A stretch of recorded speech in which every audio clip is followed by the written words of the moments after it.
All right, hey guys, so we're going to go ahead and start working on the data portion of our stock project write-up. We're going to be using a website called Yahoo Finance. I know we don't normally use Yahoo for anything these days, but you can go ahead and Google it. It's finance.yahoo.com.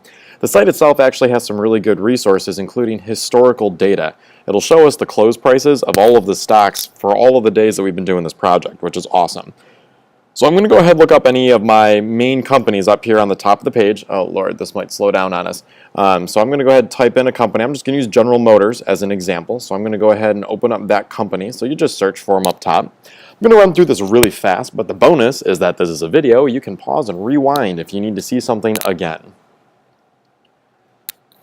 Now, as we wait for this to load, just so that way you know what we're going to create, we're going to make a graph for each of the 3 largest holdings in our portfolio. So if I had General Motors, for example, I would be doing them as well as 2 others.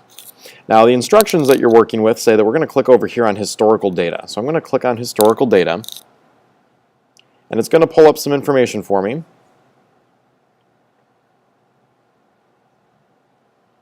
If it will register my action here. There we go, historical data.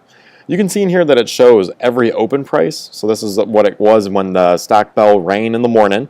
The highest it was that day, the lowest it was that day, and what it closed at that day. So the other day it closed down, right? So it shows you all of the open and close prices. We're just going to be working with the close prices.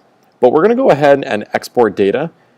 Before we can do that though, we need to select a time period. I don't want the last year. So instead I'm going to go April 17th. In this case, this is when we started this round of the project. And we're going to go through this date here, because that's what it says in my instructions. I'm going to click Done and Apply. Now it's going to just show me the dates from our stock project. A lot less here. I'm going to go ahead and download that data. It's going to download this as a CSV file, a comma-separated value file. It's basically going to open in an Excel spreadsheet. So I'm going to go ahead and click on this. It's going to open it up in Microsoft Excel. You could do this in Google Sheets if you prefer. Entirely up to you. I'm just going to use Excel because it's the first thing that will open when I click on the file. It's going to take a minute for this program to load. Here we go. Of course, I'm using a Mac. However, it's the same concept applies on a PC as well.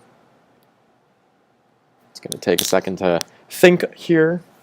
All right. Now here's all the data that I have for General Motors. What I need to do, it says in the instructions, we're going to delete all of the data except for the dates and the closing prices. So I'm going to go ahead and delete these columns here. I click on the actual column letter and pull over to the one you like, for example, B through D. Right click and delete. I'm going to do the same thing here and delete. All right, so now I've got my dates and I've got my closing prices. What I need to do though is change the closing price columns number format. This is going to be kind of annoying. See how it says like 39.22000001?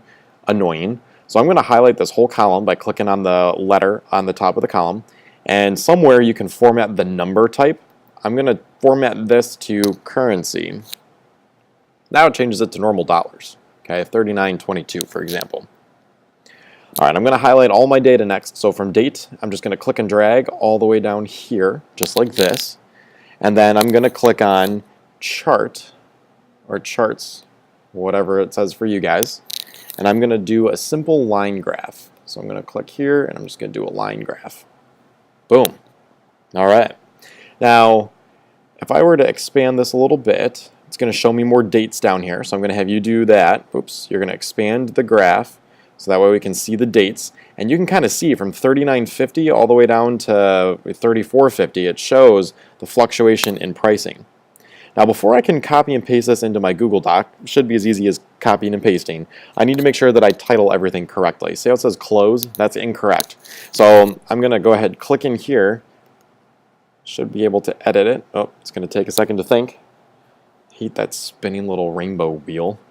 Get out of here. Ah, man, what's it doing?